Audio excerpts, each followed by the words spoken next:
and Brock Norris. Man, you guys are ready to go? Yeah! Give it up for Ariel. Excellent speech. How about that wedding? That was pretty awesome, wasn't it? Yeah, we improv'd it, by the way. And I'm about to do the same with the speech. Let's put this notepad about right there.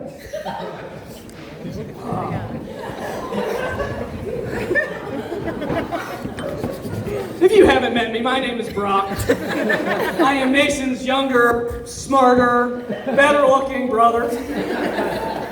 If any of you haven't met Mason and Ruby, you're at the wrong wedding. I guess I got a few formalities to get through here, so let's do that. When I was researching how to do this speech, Google kept telling me like 3 to 4 minutes on average, but Mason and Ruby are not the average couple, so I got about an hour and a half here. Just kidding, I got maybe 10, 15 minutes. I know we got football to watch. This is indeed an equal opportunity wedding, so I would like to thank Mason and Ruby for their DEI invite. Hello, Zion.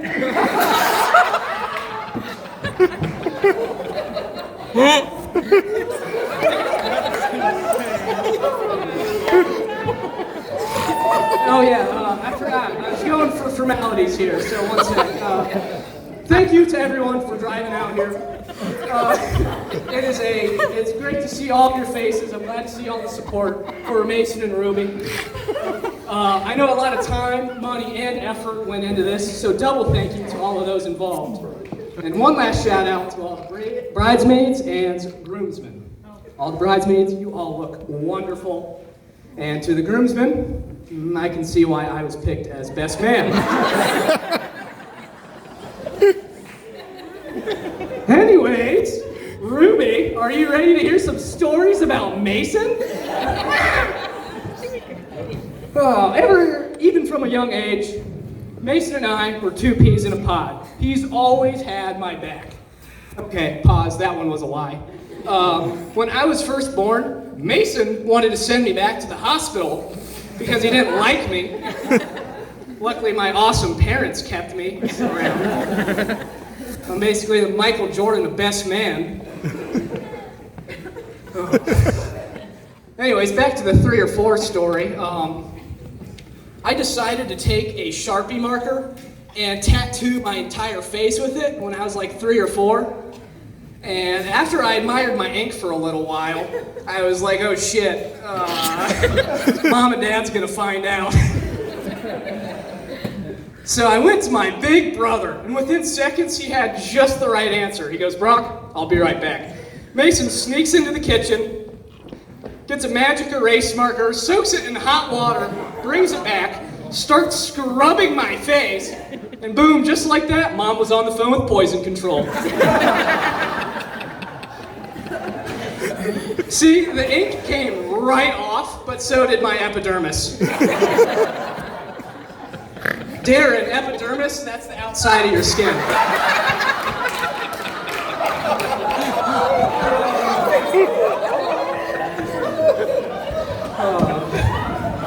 If Drew was writing this speech, it'd already be over. JJ would still be trying to introduce himself. My name's JJ. Well, it's Jared. Well, some people call me JJ, but you get the idea.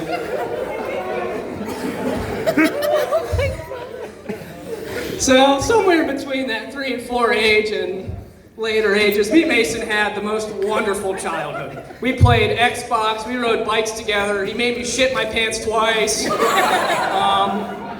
And overall, just had the best childhood ever. Okay, you're looking at me like I shouldn't gloss over that shit my pants story. Here's one for you.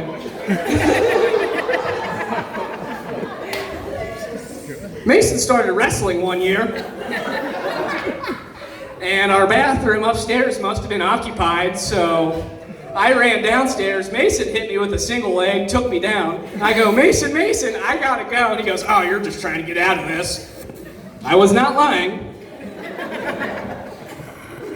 Mason here gets me in a cradle. And for those not familiar with wrestling terms, that means my kneecaps were by my forehead. The fulcrum of that equation was my asshole.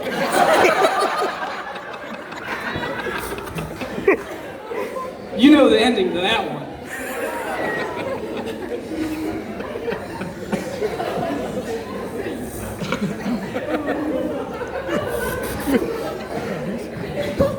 One last pre-Ruby story here. Mason was probably maybe 17 or 18 when this happened, so in other words, an adult. And this is kind of a similar theme to the first story, and he was helping, believe it or not, being a man, Mason is a big fan of just cleaning, which is kind of weird. But anyways, he was helping me arrange my room on a school night, okay? And after we were done, we were finishing up. Mason gets one of those keyboard dusters and discovered that if you turn it upside down and spray it, a thick, toxic gas comes right out of it. So Mason sprays it in my mouth. Once again, Mom's trying to call poison control. I say, no, you'll ruin my high. I guess you could say Mason got me on whippets before it was cool. And I know what you're thinking, Brock, that's another terrible story. And as the victim, I disagree. Remember when I said it was a school night? I was off school the next day, next to my big brother. So now, this is the part right before Mason meets Ruby. From my perspective, Mason was a bit down on himself when he was about 20 to 21, despite being the most handsome, most hard-working, just beautiful overall man's man. He just did not quite see that about himself. And I kept telling him, Mason, you will find someone who matches your energy and your wavelength.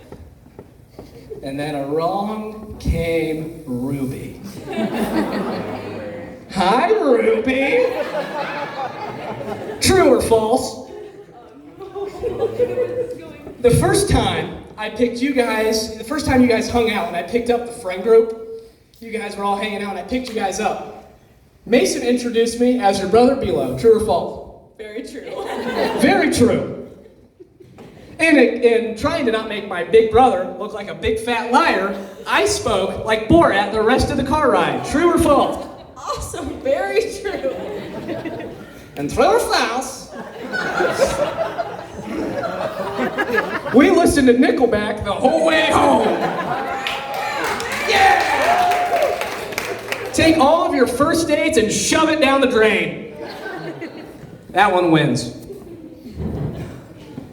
The second time Mason and Ruby hung out, I was over at Mason's house, and we were washing cars, and Ruby came over. Ruby brought her Jeep over. We washed it for her. And Mason decided to tell Ruby to come up to me and start rubbing my ears, which I don't like. So anyways, I look at Ruby with a very serious face. Go, Ruby, give me your phone. She's like, okay. I take Ruby's phone, call her mom, goes to voicemail. And I leave probably about a 4 to 5 minute voicemail about how she needs to start saving up $400 or $500 a month because I was gonna break Ruby's teeth for touching my ears. I still have no idea if Tammy heard that voicemail, but I hope she did. Needless to say, I approved of Ruby instantly. She was the most just awesome, enthusiastic, vivacious, charismatic person that I've ever met, and every time she walks into a room, she brings light. And I think that is the most wonderful character trait that anyone in the room could have. So, with that, I think, Ruby, I am so glad that you found Mason. Speech is not over. All right, let's start the best man speech. A word that I keep hearing on social media and the news is privilege. And quite frankly, it's starting to kind of upset me because they say growing up with money is a privilege. Growing up in a certain neighborhood is a privilege. Your race is a privilege. And quite frankly, there is no greater privilege than having Mason as a big brother. I was born with an idol. I didn't have to search for one. I was born with someone who always had my back, regardless. I was born with someone who held me accountable always and made me a better person.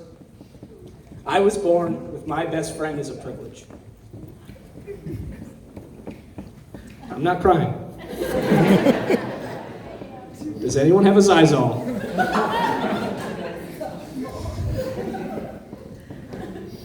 Oh. Oh. I'm powering through. You got it, buddy. And now, I would like to hand the number one privilege over to Ruby. Because Mason today has been promoted to husband. So now Ruby has the number one privilege of having Mason as a husband. And Mason has the privilege of having Ruby as his beautiful wife.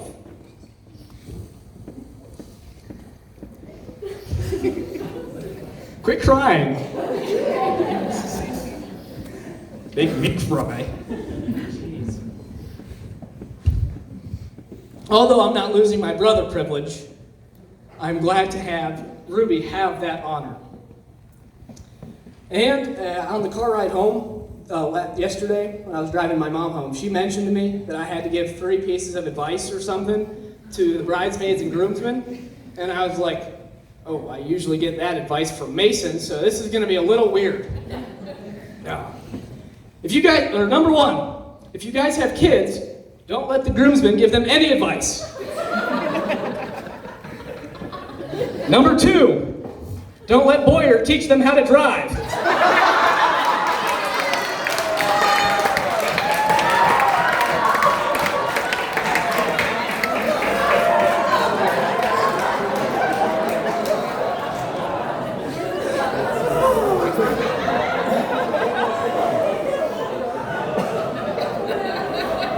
I was laughing when I wrote that.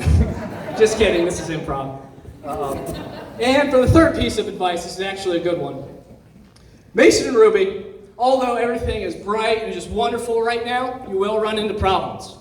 And I promise you that between you two, there is absolutely nothing that you cannot figure out. Absolutely nothing. So trust in each other, trust in yourselves, and any hard times, I promise, knowing you two, you can get through anything ever. How cute. So with that, everyone get on your feet and give it up for Mason and Ruby, the best couple